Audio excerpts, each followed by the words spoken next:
சந்தோஷமாக இருக்கீங்களா? இதுவரைக்கும் கர்த்தர் உங்களை மறக்காதபடி ஒவ்வொரு நாளும் உங்களை பாதுகாத்து சுகந்தந்து பலன் தந்து வழிநடத்தின தேவனை உள்ளத்தின் ஆழத்திலிருந்து நன்றி சொல்வோமா? ஆண்டவர் எங்களோடு பேசுவீராக. இந்த வார்த்தை கேட்கும்போது எங்கள் வாழ்க்கையில் ஒரு விடுதலையை உண்டாக பண்ணுவீராக என்று சொல்லி தேவ முகத்தை நோக்கி நம்ம பார்ப்போம். இஸ்ரவேலே என் ஜனமே இடறிட வேண்டாம், யெகோவா உன் தெய்வமானால் ஏதும் பயம் வேண்டாம், யெகோவா உன் தெய்வமானால் ஏதும் பயம் வேண்டாம். அன்பின் ஆண்டவரே, இந்த வேளையில் எங்களோடு நீங்கள் பேசுங்கப்பா. என்ன வார்த்தை பேசுவீங்க என்று சொல்லி எதிர்பார்த்து கொண்டிருக்கிற உமது அன்பு பிள்ளைகளோடு கூட உங்கள் வார்த்தைகளை பேசுவீராக. உடைக்கப்பட்ட உள்ளத்தை உருவாக்குங்க. இந்த வார்த்தைகளை கேட்டுக்கொண்டு இருக்கும்போதே உடைய அன்பு பிள்ளைகள் குடும்பத்துக்குள்ள அற்புதங்கள் நடக்கட்டும். துதி கனம் மகிமை அனைத்து உமக்கே செலுத்துகிறேன். இயேசுவின் மூலம் ஜெபிக்கின்ற நல்ல பிதாவே, ஆமென். ஹல்லேலூயா.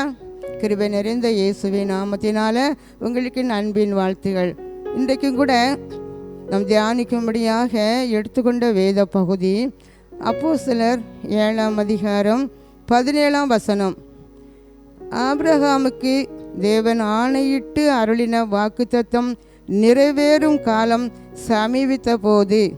அதே வார்த்தை பாருங்க, லூக்கா 1ஆம் அதிகாரம் 72லையும் கூட அவர் நம்முடைய பிதாவாகிய ஆபிரகாமுக்கு இட்ட ஆணையை நிறைவேற்றுவதற்கு. அருமையானவர்களே, இந்த வேத பகுதியும் கூட இன்றைக்கு சொல்லப்பட்டது ஆபிரகாமுக்கு தேவன் ஆணையிட்டு அருளின வாக்கு தத்தம் நிறைவேறும் காலம் சமீபித்தது அப்படி சொல்லி நம்ம பார்க்குறோம். பல வருடங்களுக்கு முன்பதாக அன்றைக்கு ஆபிரகாமை பார்த்து சொன்ன அந்த வாக்கு தத்தம் எத்தனையோ ஆண்டுகளுக்கு பிறகு அது நிறைவேறுவதற்கு சமீபித்து விட்டது என்பதாக பார்க்குறோம். அன்றைக்கு ஆண்டவர் ஆபிரகாமை பார்த்து இதை சொல்லலாம். ஆனால் இன்றைக்கு அருமை தகப்பன் உங்களை பார்த்து சொல்கிறார். எத்தனையோ வாக்கு தத்தங்களை என் வாழ்க்கையில் கர்த்தர் தந்திருக்கிறார். ஆனால் தந்த வாக்கு தத்தம் ஒன்றும் கூட அவர் தந்து பல வருடமாகியும் என் வாழ்க்கையில் அது நிறைவேறவில்லை என்று சொல்லி நீங்கள் அதை குறித்து ஒரு கவலையோடு, ஒரு பாரத்தோடு, ஒரு கேள்விக்குறியோடு கூட நீங்கள் அமர்ந்திருக்கலாம். ஆனால் இன்றைக்கு கர்த்தர் உங்கள் இருதயத்தை அறிகிறபடினால அந்த ஆபிரகாமுக்கு இட்ட வாக்கு தத்தம் நிறைவேறும் காலம் சமீபித்தது போல உனக்கு நான் தந்த வாக்கு தத்தம் சமீபிக்கும் நேரம் வந்துவிட்டது என்று உங்களை பார்த்து சொல்கிறார். ஹல்லேலூயா, ஹல்லேலூயா. அருமையான இந்த வேத பகுதியை நீங்கள் விசுவாசிக்கணும். அன்றைக்கு ஆபிரகாமுக்கு அவர் சொன்னார், சொன்னது போலவே அவர் செய்தது போல இன்றைக்கும் அருமை ஆண்டவர் உங்களை பார்த்து தான் சொல்கிறாரு. எத்தனையோ வாக்கு தத்தங்களை நான் தந்தேன். அநேகர் சொல்லுவாங்க, போன வருடம் தந்த வாக்கு தத்தம் எனக்கு நிறைவேறலை, நான் சிறு வயதாக இருக்கும்போது கர்த்தர் என்னோடு பேசின வார்த்தை எனக்கு நிறைவேறலை அப்படி சொல்லி நீங்கள் சொல்வதை நான் கேட்டிருக்கிறேன். ஆனால் இன்றைக்கு ஆண்டவர் சொல்கிறாரு, எல்லாவற்றையும் கூட நான் தந்த ஒரு வார்த்தை கூட விடாதபடிக்கு எல்லாவற்றையும் நினைவு கூர்ந்து நான் உங்களுக்கு செய்கிற நேரம் வந்துவிட்டது என்று கர்த்தர் உங்களை பார்த்து சொல்கிறார். ஹல்லேலூயா. பாருங்க, ஆபிரகாமுக்கு சொன்ன அந்த வார்த்தையை அவர் என்ன வாக்குத்தத்தம் பண்ணினார், என்ன சொன்னார் அப்படி சொல்லி பார்த்தோமானால் அப்போஸ்தலர் 7ஆம் அதிகாரம் 5ஆம் வசனத்தில் தான் சொல்லியிருக்கிறது. அவர் என்ன சொன்னார்னா, நீ உன் தேசத்தையும் உன் இனத்தையும் விட்டு நீ புறப்பட்டு நான் உனக்கு காண்பிக்கும் தேசத்துக்கு போ. நீ போகிற அந்த தேசத்தை உனக்கும் உனக்கு பின்வரும் சந்ததிக்கும் நான் அதை நினைச்சுவேன், நீங்கள் அதை சுதந்திரித்து கொள்வீங்க அப்படி சொல்லி ஆண்டவர் சொன்னார். ஆனால் இந்த அருமையான இந்த வாக்கு தத்தத்தை இந்த ஆபிரகாமுக்கு சொல்லும்போது இந்த ஆபிரகாமுடைய சூழ்நிலை என்ன, அவன் இருந்த நிலைமை என்ன அப்படின்னா, ஒரு குழந்தை கூட ஆபிரகாமுக்கு இல்லை. அப்படி இருக்கும்போது உன் சந்ததியை ஆசீர்வதிப்பேன் கர்த்தர் சொல்கிறாரு. அது மட்டும் இல்லை, ஒரு அடி சொந்த நிலம் கூட இல்லை. ஆனால் அப்படி இருக்கும்போது நான் அந்த தேசத்தை நான் உனக்கு என்ன செய்வேன், நான் சுதந்திரிக்க பண்ணுவேன் அப்படின்னு ஆண்டவர் சொல்கிறாரு. அவர் சொன்ன அந்த வாக்கு தத்தத்தை தான் இப்போ பல வருடமாகின பிறகு அது நிறைவேறும் காலம் சமீபித்தது அப்படின்னு ஆண்டவர் சொன்னார். ஆண்டவர் பாருங்க, ஆபிரகாம்கிட்ட ஏற்கனவே சொல்லியிருந்தார், உன் சந்ததிகள் என்ன செய்வாங்கன்னா அந்நிய தேசத்தில் அவங்க 400 வருஷம் என்னச்சுவாங்க, அங்கே தான் குடியிருப்பாங்க. அந்த அந்நிய தேசத்தார் அவங்கள அடிமைகள் ஆக்கி ஒரு சந்ததியை அவங்க துன்பப்படுத்துவாங்க. அப்படி துன்பப்படுத்தி அடிமைப்படுத்துகிற அந்த ஜனங்களை நான் ஒரு நாள் நினைச்ச மாட்டேன், நான் விட மாட்டேன். அவங்கள நான் என்னச்சுவேன், ஆக்கினைக்கு உட்படுத்துவேன். ஏன்னா அது உன் சந்ததி, ஆபிரகாமினுடைய பிள்ளைகளின் பிள்ளைகள். அதனால் அவங்க யாரும் அவங்கள என்ன செய்ய முடியாது. எந்த ஒரு அடிமைப்படுத்தினவங்களும் நான் என்ன செய்ய மாட்டேன், விட மாட்டேன். அவங்கள நான் வேதனைப்படுத்தினவங்கள, அவங்கள கொடுமைப்படுத்தினவங்கள நான் என்ன செய்ய மாட்டேன், விட மாட்டேன். அவங்கள கண்ணீர் வடிக்க வைத்தவங்கள, அவங்கள கூக்குரலிட வைத்தவங்கள நான் விட மாட்டேன். அவங்கள ஆக்கினைக்குள்ளாக திருப்பேன் என்பதாக அங்கே வேத வசனம் சொல்லியிருக்கிறது. அருமையானவர்களை, இன்றைக்கும் கூட நீங்கள் உங்களை குறித்து, உங்கள் சந்ததியாக உங்கள் பிள்ளைகளை குறித்து கூட நீங்கள் இவ்விதமாக நினைக்கலாம். என் பிள்ளைகளுக்கு விரோதமாக பல பேர் விரோதமாக எழும்பி பல தீய காரியங்களை செய்து கொண்டு வராங்க. என் பிள்ளைகளுடைய வளர்ச்சியை தடை பண்ணி விடுதாங்க. என் பிள்ளைகளுடைய எதிர்காலத்தை கெடுத்து போடுறாங்க. இப்படி நீங்கள் பல வகையில் இதை கேட்பதற்கு நமக்கு ஒருவரும் இல்லையே, நம்ம எதிர்க்க பலன் இல்லையே என்று சொல்லி நீங்கள் அங்கலாய்க்கலாம். அன்றைக்கு அந்த ஆபிரகாமின் சந்ததிக்கு விரோதமாக எழும்பினவர்களை நான் ஆக்கினைக்குள்ளாக தீர்ப்பேன் என்று கர்த்தர் சொன்னது போல, இன்றைக்கும் அருமையானவர்களை, உங்களுக்கும் உங்கள் பிள்ளைகளுக்கும் உங்கள் சந்ததிகளுக்கும் நான் வருகிற ஒவ்வொரு பொல்லாத தீமையான காரியத்தையும் யாரெல்லாம் அடிமைப்படுத்துகிறாங்களோ, சிலர் சொல்லுவாங்க, நான் வேலை பார்க்குற இடத்துல ஒரு அடிமையாகத்தான் நான் இருந்து கொண்டு இருக்கிறேன், நாங்கள் குடும்பமாக நாங்கள் அடிமையாக வாழ்ந்து கொண்டு இருக்கிறோம். இவ்விதமாக அநேகருடைய வேதனையான குரல் இதுதான். இன்னைக்கு ஆண்டவர் உங்களுக்கு ஒரு முற்றுப்புள்ளி வைக்க போகிறேன் என்று கர்த்தர் சொல்கிறாரு. அன்னைக்கு எப்படி அடிமைத்தனத்தில் இருந்தவங்களை விடுதலை ஆக்கினோ அதே உங்களை விடுதலை ஆக்குவேன் என்று கர்த்தர் சொல்கிறார். ஹல்லேலூயா. பாருங்க, இப்போ 400 வருஷம் அந்த அந்நிய தேசத்தில் இந்த இஸ்ரவேல் ஜனங்கள், ஆபிரகாமுடைய சந்ததிகள் அடிமையாக இருக்கிற இவங்களை விடுதலை ஆக்குவது லேசான காரியம் இல்லை. பாருங்க, இந்த காரியத்தை இவங்களை விடுதலையாக்கி கர்த்தர் சொன்ன வாக்குத்தத்தை நிறைவேற, கர்த்தர் எந்த தேசத்தில் அவங்க சுதந்திரிப்பாங்க, எதை சஞ்சரிப்பாங்க என்று சொன்னாங்களோ அதை கொடுப்பதற்கு கர்த்தர் நினைச்சாராம். அவர் வார்த்தையை நிறைவேற்றுவதற்கு கர்த்தர் யாரெல்லாம் தெரிந்து கொண்டார் அப்படி சொல்லி பார்க்குறோம். அப்போ நினைக்கலாம், ஒரு ராஜா கிட்ட இப்போ அந்நிய தேசத்துக்கு போகும்போது சாதாரண காரியம் இல்லை, இது ஒரு எளிதும் கிடையாது. அங்குள்ள ராஜா கிட்டவும் முதல்ல பேசணும். அவங்க 400 வருஷம் அங்கேயே இருந்து அவங்களுக்கு அடிமையாக இருந்து அநேக வேலைகளை ஒதுக்கி அவங்களை அடிமை மிகப்படுத்தி பலனுக்கு மிஞ்சி செய்ய வைத்தாங்க. அதனால் அவங்க லாபமாக அவங்க பொருளாதாரம் கூட அந்த நாட்டின் வளம் பெருகியிருக்கும். அப்படி இருக்கும்போது அப்படி பயன்படுத்தினவங்களை, அடிமைப்படுத்தினவங்களை விடுவது லேசான காரியம் கிடையாது. அவங்ககிட்ட போய் பேசணும், அந்த ராஜாவை பார்க்கணும். அப்போ யாரை கர்த்தர் தெரிந்து கொள்கிறார்? பெரிய பராக்கிரமசாலிய, நல்ல உயர்ந்த பதவியில் இருக்கிறவங்க, நிறைய படித்தவங்களெல்லாம் ஆண்டவர் நினைச்சல அங்கே தெரிந்து கொள்ளலை. அங்கே 1 கொரிந்தியர் 1ஆம் அதிகாரம் 1ஆம் வசனம் 27, 28 வாசி பார்க்கும்போது, அந்த 28 வாசி பார்த்தீங்கன்னா, உள்ளவைகளை அவமாக்கும்படி உலகத்தில் இழிவானவைகளையும் அற்பமாய் எண்ணப்பட்டவைகளையும் இல்லாதவைகளையும் தேவன் தெரிந்து கொண்டார் அப்படி சொல்லி பார்க்குறோம். யாரெல்லாம் தேவன் தெரிந்து கொள்கிறார் அப்படி சொன்னால், பைத்தியமானவர்களை கர்த்தர் தெரிந்து கொள்வாராம். அது மட்டும் இல்லை, பலவீனமானவைகளை, இழிவானவைகளை, அற்பமாக எண்ணப்பட்டவர்களையும் இல்லாதவைகளையும் நான் கர்த்தர் தெரிந்து கொள்வார். அவர்களை உலகம் இவங்களே ஒரு நாள் ஆசீர்வாதமாக இவங்க இருக்க முடியாது. இவங்களுக்கு ஒரு நாளும் ஆசீர்வாதம் வரவே வராது. அப்படி தான் உலகம் இவங்கள கணக்கு போட்டு வச்சுருக்கோம். ஆனால் மனிதன் பார்க்குறபடி தேவன் பார்க்குற ஒரு தெய்வம் இல்லை. இப்படிப்பட்டவங்களை தான் நான் அழைத்து என் நாமத்துக்கு மகிமையாக நான் அவங்களை என்ன செய்வேன், ஆசீர்வதிப்பேன் என்று கர்த்தர் வாக்கு கொடுக்கிறார். ஹல்லேலூயா. இங்கே யாரை தெரிந்து கொண்டார் அப்படி சொல்லி நம்ம பார்க்கும்போது, ஒரு குறிப்பிட்ட சூழ்நிலையில் அவங்க அந்த சூழ்நிலையின் காரணமாக தன் சொந்த தேசத்தை விட்டு அந்நிய பட்டணமாகிய அந்நிய தேசத்தில் ஒரு மீதியானுடைய அவங்க மாமாவுடைய தேசத்தில் போய் அடிமையாக ஆடி மேய்த்து கொண்டிருக்கிற ஒரு மனிதனை தான் கர்த்தர் தெரிந்து கொள்கிறார். ஹல்லேலூயா. இந்த மனிதனுடைய வாழ்க்கை பார்க்கும்போது அவருக்கு வயது 80 வயது. 80 வயது ஆன பிறகும் கூட தன்னுடைய மனைவி பிள்ளைகளை பராமரிக்கும்படி தன்னுடைய குடும்ப தேவைக்காக தன்னுடைய மாமனார் வீட்டில் அவர் ஆடு மேய்த்து கூலி வேலை செய்து இவ்விதமாக தன்னுடைய வாழ்க்கையை நடத்தி கொண்டிருக்கிற ஒரு மனிதர் தான். அது மட்டும் இல்லை, அவருடைய வயதும் 80. அந்த ஆட்டுக்கு பின்னாடி 40 வருஷம் இவர் வனாந்திரத்தில் ஆடுகளை மேய்த்து வந்தார் என்று பார்க்குறோம். ஆடுகளை மேய்க்கிறது ஒரு எளிதான வேலை இல்லை. அந்த ஆடுகளுக்கு பின்னாக போய் அந்த மனிதனுடைய பலன்லாம் குறைந்து போயிருக்கும். அப்படிப்பட்ட ஒரு மனிதர் தான் கர்த்தர் தெரிந்து கொள்கிறாரு. அது மட்டும் இல்லை, அவங்களுக்கு அந்த எகிப்து தேசத்திற்கு கர்த்தர் இந்த மோசையை அந்த மனிதர் யாருன்னா மோசே.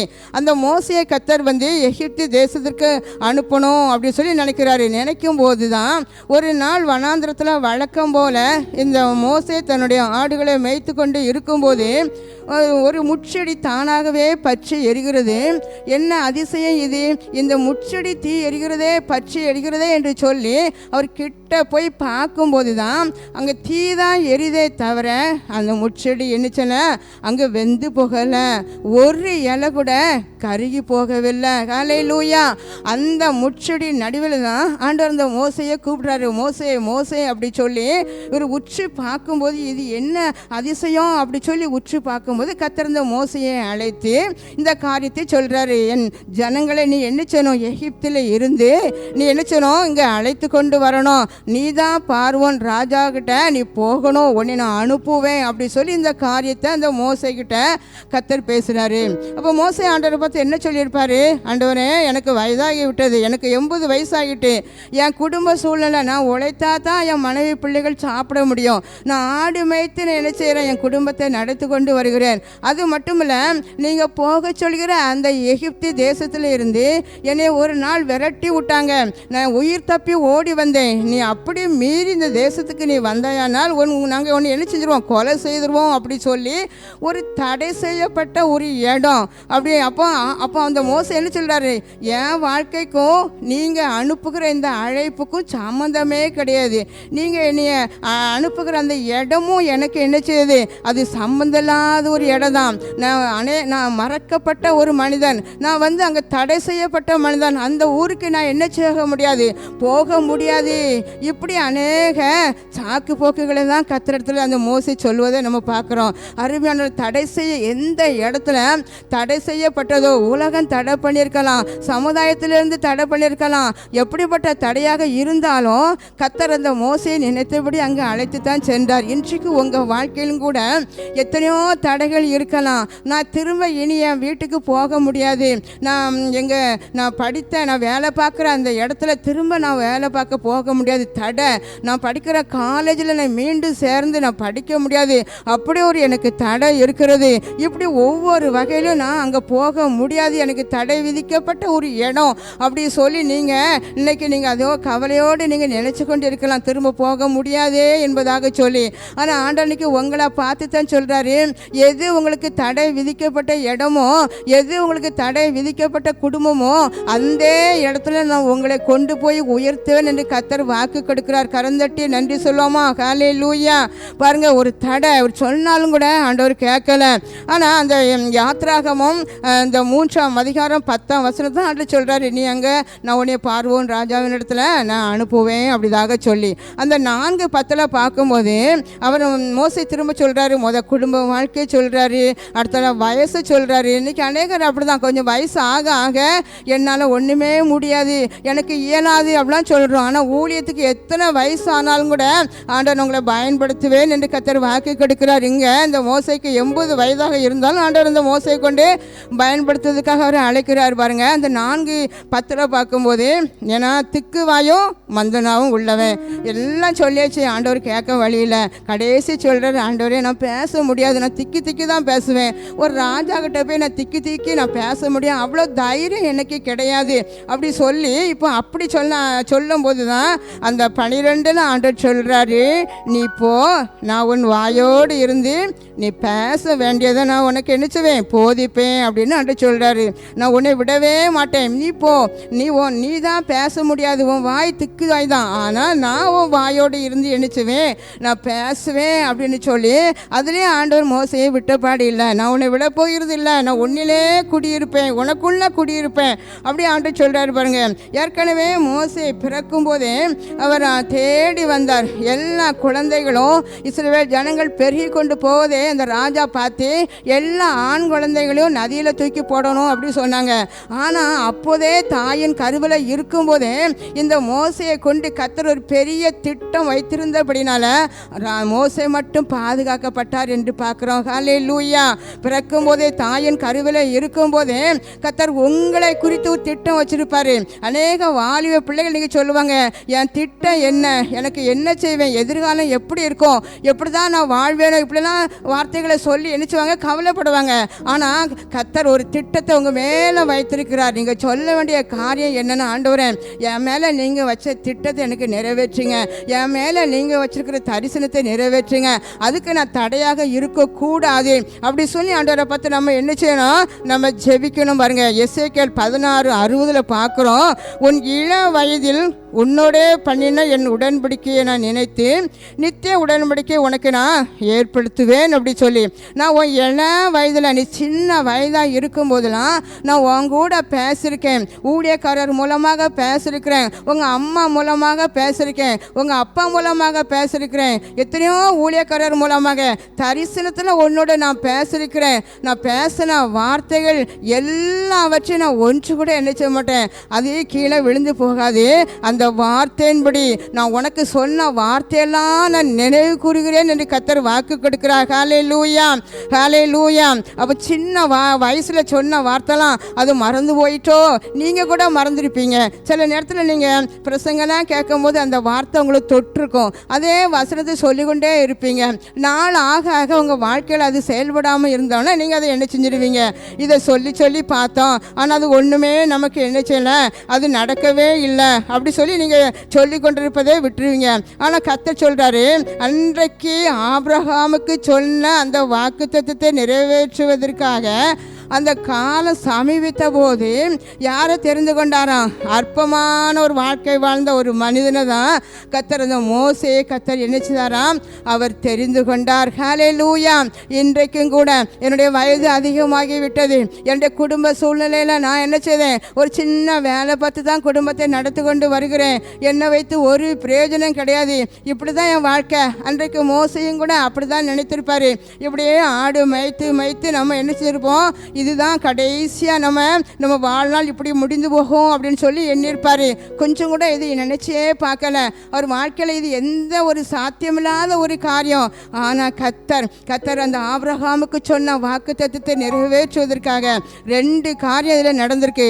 ஆபிரகாமுடைய வாக்குத்தத்தமும் நிறைவேறியது, இந்த மோசே பிறக்கும் போதே தாயின் கருவில் இருக்கும்போதே அவர் தெரிந்து கொண்டு பேசின அந்த வார்த்தை நிறைவேறியது. ஹல்லேலூயா. ஒரே கல்லில் 2 மாங்காய் அப்படி சொல்லுவாங்க. அதே போல் 2 காரியத்தை கர்த்தர் நடப்பித்தார். ஹல்லேலூயா.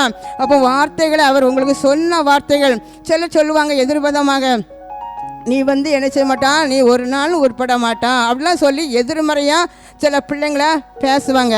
ஆனால் இன்னைக்கு ஆண்டவர் என்ன சொல்கிறார் அப்படி சொன்னால், உனக்கு விரோதமாக பேசின வார்த்தைகள், தீய வார்த்தைகள், நெகட்டிவாக உங்கள் அம்மா கூட உன்னை பேசியிருக்கலாம், நீ ஒன்றுக்குமே உதவ மாட்டான், நீ உதவாக்கறதான், உன்னை வைத்து எனக்கு ஒரு பிரயோஜனம் இல்லை, இப்படி பிரயோஜனமற்றவள், எந்த ஒரு தைரியமும் இல்லை அப்படி சொல்லி உங்களை அநேக முறை பேசியிருக்கலாம், உங்கள் குடும்பத்தார் பேசியிருக்கலாம், உங்கள் நண்பர்கள் பேசியிருக்கலாம், அல்ல பக்கத்தில் உள்ளவங்க உங்களை பேசியிருக்கலாம். ஆனால் யார் என்ன எப்படி பேசின தீய வார்த்தைகளை கர்த்தர் சொல்கிறாரு, உங்களுக்கு நான் தந்த அந்த நல்ல தீர்க்க தரிசன வார்த்தைகள், அப்படிப்பட்ட தீய வார்த்தைகள் நடைபெற விடாதபடிக்கு அது விழுங்கி போடும் என்று கர்த்தர் வாக்கு கொடுக்கிறார். ஹல்லேலூயா.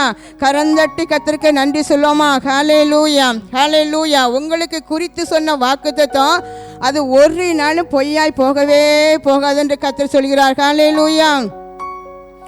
எனக்கு குறித்ததை நிறைவேற்றி முடிப்பவ நீரே, ஐயா நீரே, எனக்காக யாவையும் செய்து முடிப்பவ நீரே, அப்பா உமக்கு ஸ்தோத்திரம், அன்பே உமக்கு ஸ்தோத்திரம். பாருங்க, உங்களுக்கு குறித்ததை அது நிறைவேறுகிற வரைக்கும் ஆண்டவர் விடவே மாட்டார். கர்த்தர் எனக்காக யாவையும் செய்து முடிப்பார். என்னோடு பேசின வார்த்தை எத்தனை ஆண்டுகளுக்கு முன்பதாக ஆபிரகாமோடு கூட கர்த்தர் பேசினாரு.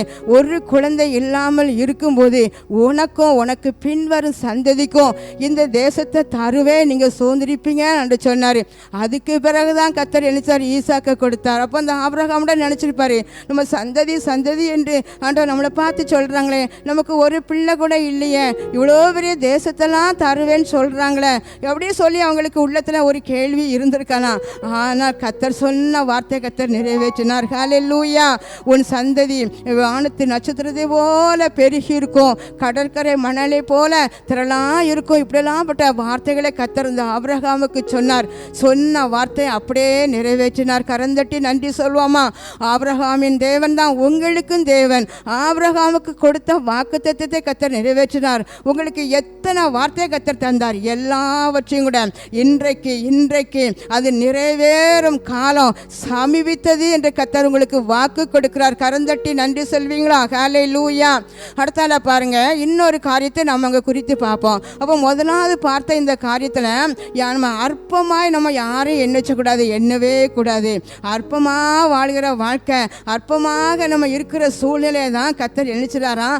அப்படிப்பட்டவங்களை தான் தேடி வந்து அவங்களை ஆசீர்வதித்து உயர்த்துகிறார். அந்த ஏற்ற நேரம் வரும்போது ஏற்ற நேரத்தில் கர்த்தர் உங்கள் தலையை உயர்த்துகிற ஒரு தேவன், அந்த வல்லமை அவருக்கு உண்டு. அப்போ நீங்கள் ஒருவர் கூட நான் ஒரு அற்பமான வாழ்க்கை வாழ்கிறேன், நான் அற்பமான ஒரு மனிதன், எல்லாரும் என்னை அற்பமாக நினைக்காங்க அப்படிலாம் சொல்லி நீங்கள் சோர்ந்து போகவே கூடாது. ஆரம்பம் அற்பமாக இருந்தாலும் முடிவு சம்பூரணமாக இருக்கும் என்று கர்த்தர் உங்களை பார்த்து தான் வாக்கு கொடுக்கிறார். கரந்தட்டி நன்றி சொல்வீங்களா? ஹல்லேலூயா. 1 ராஜாக்கள் 17ஆம் அதிகாரம் 9-11 நீங்கள் வாசித்து பாருங்க. அதில் 9ஆம் அதிகாரம் என்ன சொல்லியிருக்கு அப்படி சொன்னால், அவர் ஆண்டவர் வந்து தேவனுடைய மனிதன் எலிசா, இப்போ இந்த தேசத்தில் அங்கே பஞ்சம் உண்டாயிற்று. பஞ்சம் அதிகமாக இருக்கிறதுனால அவர் தன்னுடைய எலியா வந்து எப்படியாவது அங்கே போஷிக்கணும், இவரை போஷிப்பதற்கு ஒரு யாரை கொண்டு நியமிக்கணும் அப்படி சொல்லி ஆண்டவர் பார்த்தார். முதலாவது பாருங்கள், நம்ம அந்த பகுதியை வாசித்து பார்க்கும்போது ஒரு ஆச்சரியமாகவே நமக்கு இருக்கும். முதலாவது அந்த எலியாவுக்கு யாரை கொண்டு போஷிக்க கட்டளையிட்டாராம் அப்படி சொன்னால், காகத்தை கொண்டு தான் அவர் கட்டளையிட்டார். காகம் கூட ஆண்டவர் கட்டளையிட்டதுக்கு எழுச்சது கீழ்ப்படிந்து, அந்த காகத்தை பற்றி நல்லாவே நமக்கு தெரியும் பாருங்க. அவர் கட்டளையிட்டதுனால அந்த கேரித்து ஆற்றண்ட எல்லாரும் ஒளிந்திருக்க சொன்னார். அதே போல் அந்த எலியாவும் தேவனுடைய வார்த்தைக்கு கீழ்ப்படிந்து ஆற்றங்கரையில் போய் இருந்தால் யார் நமக்கு சாப்பாடு தருவா அப்படிலாம் நினைக்கல.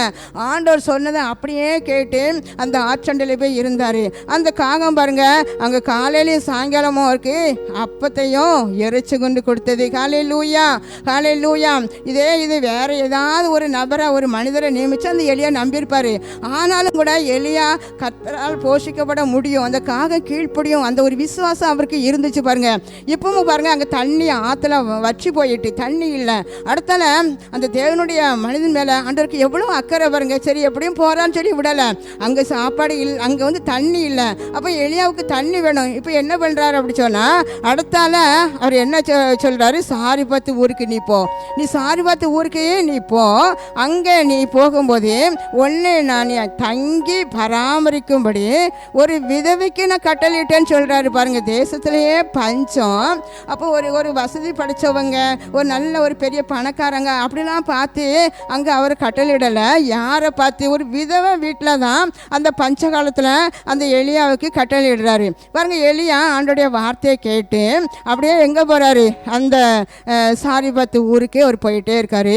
அந்த ஊருக்கு போகும்போது அந்த ஊருக்கு எண்டர்லேயே அந்த வெளி பகுதியிலே ஒரு பெண் வந்து விறகு பொறுக்கி கொண்டிருந்ததை அந்த எலியா பார்க்குறாரு. பார்த்த உடனே அந்த பெண்ணை அழைத்து, எனக்கு கொஞ்சம் குடிக்க நீ தண்ணி கொண்டு வா அப்படின்னு சொல்லி அவர் சொல்கிறாரு. சொன்னோன்னே பாருங்க, அந்த பெண் வந்து சொன்னதை கேட்டு அப்படியே தண்ணி எடுப்பதற்காக அவர் திரும்பும்போது என்ன சொன்னாங்கன்னா, நீ வரும்போது எனக்கு கொஞ்சம் அப்பமும் எடுத்துட்டு வா அப்படி சொல்லி சொல்கிறாரு. உடனே அந்த பெண் அப்போ தான் சொல்கிறாங்க, எங்கள் வீட்டில் பானையில் கொஞ்சம் மாவு தான் இருக்குது, கொஞ்சம் எண்ணெய் தான் இருக்குது. இதை நாங்கள் அப்பம் சுட்டு சாப்பிட்டுட்டு நானும் மகனும் நாங்கள் சாக தான் போகிறோம். அந்த அப்பம் சுடுவதற்கு நான் என்ன செஞ்சுட்டேன், 2 விறகு பொறுக்க வந்தேன். இதை தான் அந்த அம்மா சொல்கிறாங்க. அதனால் எங்கள் வீட்டில் வேற இல்லை அப்படின்னு சொல்கிறாங்க. உடனே அந்த எலியா சொல்கிறாரு, இல்லை நீ அப்பம் பண்ணும்போது முதலாவது உள்ள அப்பத்தை எனக்கு எடுத்துட்டு வா, நீ தந்த பிறகு உன் பானையிலையும் எண்ணெய் இருக்கிற அந்த கலசத்துலேயும் அது குறையவே குறையாது அப்படி சொல்கிறாரு. உடனே அந்த பெண் பாருங்கள், அந்த அப்பத்தை கொண்டு முதலாவது தேவனுடைய மனுஷனை அந்த எலியாவுக்கு அப்பத்தையும் தண்ணியும் கொடுக்காங்க. கொடுத்தோன்னே அதுக்கு பிறகு பார்த்தா அவங்க பானையில் ஒவ்வொரு நாளும் மாவு எடுக்க எடுக்க அது குறையவே இல்லை. அந்த எண்ணெயும் கூட பாருங்கள், அவங்க ஒவ்வொரு நாளும் எடுக்க எடுக்க என்ன செஞ்சிட்டோம், குறைஞ்சி தான் போகும். இவங்களுக்கு பயமாக இருந்திருக்கும். அப்படி தானே இன்றைக்கி நம்ம மாவை எடுக்கிறோம், இது காலியாகிரும், நம்ம எண்ணெய் எடுக்கிறோம், இது காலியாகும், அடுத்தால நமக்கு மாவும் எண்ணெயும் யார் தருவா? இப்படி தான் ஒவ்வொரு நாளும் அவங்க வாழ்க்கையை பயந்து பயந்து அவங்க ஆகாரத்துக்காக தன்னுடைய ஜீவனத்துக்காக அவங்க ஒவ்வொரு நாளும் அவங்க என்ன செஞ்சுறாங்க, பயத்திலே வாழ்ந்து கொண்டு இருந்தாங்க.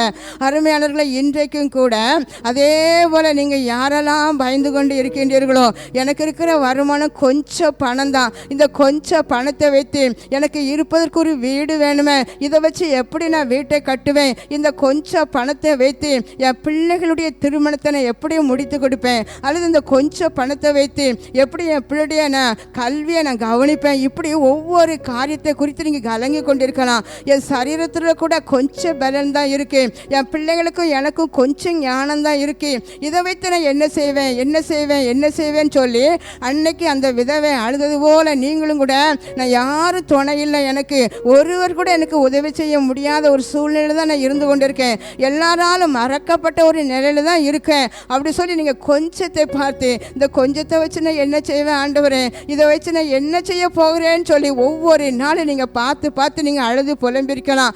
ஆனால் ஆண்டவர் சொல்கிறாரு, இன்றைக்கு அந்த சாரிபாத் அன்னைக்கு இப்படி தான் கொஞ்சம் கொஞ்சம் என்று அழுது கொண்டிருந்த அந்த சாரிபாத்தை கர்த்தர் நினைத்ததுனால தான் இந்த தேவனுடைய மனிதனாக எலியாவை அங்கே அனுப்புகிறாரு. அனுப்பி அங்கே ஒரு அற்புதத்தை கர்த்தர் செய்தார். எடுக்க எடுக்க குறையாதபடி அந்த பஞ்சகாலம் முழுவதுமாக அங்கே என்ன செய்தாங்க, அவங்களுக்கு அப்பமும் குறையல, எண்ணெயும் பெருகிக்கொண்டே வந்தது. ஹல்லேலூயா. அருமையான இன்றைக்கும் கூட நம் தேவன் பெருகப்படுகிற கர்த்தர். உங்கள் வாழ்க்கையில் எதெல்லாம் இன்னைக்கு கொஞ்சமாக இருக்கிறதோ, எதெல்லாம் கொஞ்சமாக இருக்கிறது நினைத்து கலங்குதீங்களோ, கர்த்தர் ஒரு அற்புதத்தை நான் உங்களுக்கு செய்வேன், உங்கள் வாழ்க்கையில் ஒரு பெரிய அற்புதத்தை நான் கொண்டு வருவேன் என்று வாக்கு கொடுக்குற. கண்களை மூடி ஜெபிப்போமா. ஆண்டவரே, எங்களோடு கூட பேசுனீங்க அப்பா, நாங்கள் ஒரு ஆண்டவரே அற்பமான ஒரு எளிமையாக நினைத்து கொண்டு இருந்தோம், எங்களை தான் நீங்கள் தேடி வந்து எங்களை தெரிந்து கொண்டதற்காக நன்றி என்று சொல்வீங்களா? அது மட்டுமல்ல, கொஞ்சம் கொஞ்சம் என்று சொல்லி நினைத்து நான் பயந்து வாழ்ந்து கொண்டிருந்தேன். இன்றைக்கு சொன்னீங்க, என் கொஞ்சத்தை நான் அற்பமாக எண்ணவே மாட்டேன் ஆண்டவரே, கொஞ்சமாக இருக்கிற என்ன தான் நீங்கள் ஆசீர்வதிக்க போறீங்க, கொஞ்சமாக இருக்கிற என் ஊழியம், ஒரு சிறிய ஊழியத்தை தான் நீங்கள் பெருக பண்ண போறீங்க, கொஞ்சமாக இருக்கிற என் இடத்தை தான் நீங்கள் எல்லையை விரிவாக்க போறீங்க, கொஞ்சமாக இருக்கிற என் வருமானத்தை நீங்கள் பெருக பண்ண போறீங்க. எப்படி நீங்கள் பெருக பண்ணினீங்களோ இன்றைக்கு என் வாழ்க்கையில் அதே வல்லமை உள்ள ஆவியானவர் கடந்து வந்ததுக்காக நன்றி என்று சொல்லுங்க. அவருடைய கரம் குறுகி போகவில்லை, அன்றைக்கு செய்த கரம் உங்களுக்கும் அற்புதத்தை செய்வதற்காக அவர் கரம் நீட்டப்பட்டு இருக்கிறது. ஹல்லேலூயா. நன்றி சொல்வீங்களா? நன்றி சொல்வீங்களா? இன்றைக்கு கத்த சொல்றாரு, 2 மீன் 5 அப்பத்தை எடுத்து அவர் பெருக பண்ணினாரே, உங்க கொஞ்சத்தை எடுத்து வானத்தை பார்த்து அதை பார்த்து, ஆண்டவரே இந்த கொஞ்சத்துக்காக உங்களுக்கு ஸ்தோத்திரம் என்று சொல்லுங்க. ஹல்லேலூயா, ஹல்லேலூயா. நன்றி ஆண்டவரே, நன்றி ஆண்டவரே. எங்கள் அன்பு பிள்ளைகள் உங்களை பார்த்து இப்போ யாரெல்லாம் தன்னுடைய வாழ்க்கையில் கொஞ்சம் கொஞ்சம் என்று சொல்லி ஆமேன் உங்கள் வானத்தை பார்த்து உங்கள் முகத்தை பார்த்து கெஞ்சுகிறார்களோ, அவங்க வாழ்க்கையில் ஒரு பெருக்கத்தின் ஆவிய கட்டளை இட்டதற்காக நன்றி ஆண்டவரே, நன்றி ஆண்டவரே. எங்கள் அன்பு பிள்ளைகளுக்கு கொடுத்த வாக்குத்தத்தை நிறைவேற நேரம் சமீபித்து விட்டதப்பா, கொஞ்சத்தை பெருக பண்ணுகிற நேரம் சமீபித்து விட்டதப்பா, அதற்காக நன்றி ஆண்டவரே. இன்றைக்கு பெருகப்படுகிற கர்த்தர் எங்கள் வாழ்க்கையில் எங்கள் பிள்ளைகளுடைய வாழ்க்கையில் ஒரு அதிசயங்களை செய்ய போகிறதுக்காக நன்றி ஆண்டவரே. அதிசயங்களை செய்கிற கர்த்தர் எங்கள் பிள்ளைகளை அருகில் நீ கடந்து வந்ததற்காக நன்றி. ஒவ்வொரு வீட்டுக்குள்ள ஆண்டவரே நீர் கடந்து வந்ததற்காக நன்றி செலுத்துகிறோம் ஆண்டவரே. வெறும் தண்ணீரை ரத்தமாக மாற்றினரே, வெறும் தண்ணீரை நல்ல ஒரு ரசமாக மாற்றினரே. எங்கள் பிள்ளைகளுடைய வாழ்க்கையில் வெறுமைங்கிறது இல்லாதபடிக்கு ஒரு ஆண்டவரே அதே அற்புதம் நடைபெறட்டுமே ஐயா. சிங்க குட்டிகள் தாழ்ச்சி அடைந்து பட்டினியாக இருக்கும், கர்த்தரை தேடுகிறவர்களுக்கோ ஒரு நன்மையும் குறைபடாது என்று சொன்னீங்களே ஆண்டவரே, எங்கள் பிள்ளையுடைய வாழ்க்கையில் எந்த ஒரு நன்மையும் குறைபடாத படிக்காப்பா ஒரு பெரிய அற்புதத்தை இப்போதே இந்த நிமிஷத்தில் ஆவியானவரே நீர் ஆண்டவரே அருளி செய்ததற்காக உமக்கு நன்றி நன்றி நன்றி ஆண்டவரே. ஹல்லேலூயா ஹல்லேலூயா. நன்றி அப்பா, நன்றி ஆண்டவரே. பஞ்சகாலம் முழுவதுமாக எங்கள் பிள்ளைகள் திருப்தியாக சாப்பிட்டது போல எங்கள் அன்பு பிள்ளைகள் ஒவ்வொரு நாளும் பயமில்லாதபடிக்கு ஆண்டவரே நன்மையும் கிருபையும் அவர்களை தொடர்வதாக ஆண்டவரே. ஒவ்வொரு நாளும் அவர்களை தேடி உங்கள் ஆசீர்வாதம் கடந்து போகிறதற்காக உமக்கு நன்றி செலுத்துகிறேன் ஆண்டவரே, நன்றி செலுத்துகிறேன் ஆண்டவரே. ஹல்லேலூயா ஹல்லேலூயா. ஒரு விசை ஆண்டவரே இப்படி வல்லமுள்ள கரைங்க ஒவ்வொரு பிள்ளைகளும் தொடுவதாக ஆண்டவரே. ஹல்லேலூயா. அவர்களுக்கு கொடுத்த ஆண்டவரே எல்லா ஆசீர்வாதங்களும் பெருக்கத்தை கட்டளிட்டதற்காக நன்றி. தேவ கிருபையும் ஆளுகையும் தொடர்ந்ததற்காக நன்றி. ஒப்பு கொடுக்கிறேன், ஆசீர்வதிங்க, வழி நடத்துங்க. மீட்பர் இயேசுவின் மூலம் ஜெபிக்கின்ற நல்ல பிதாவே, ஆமென். God bless you.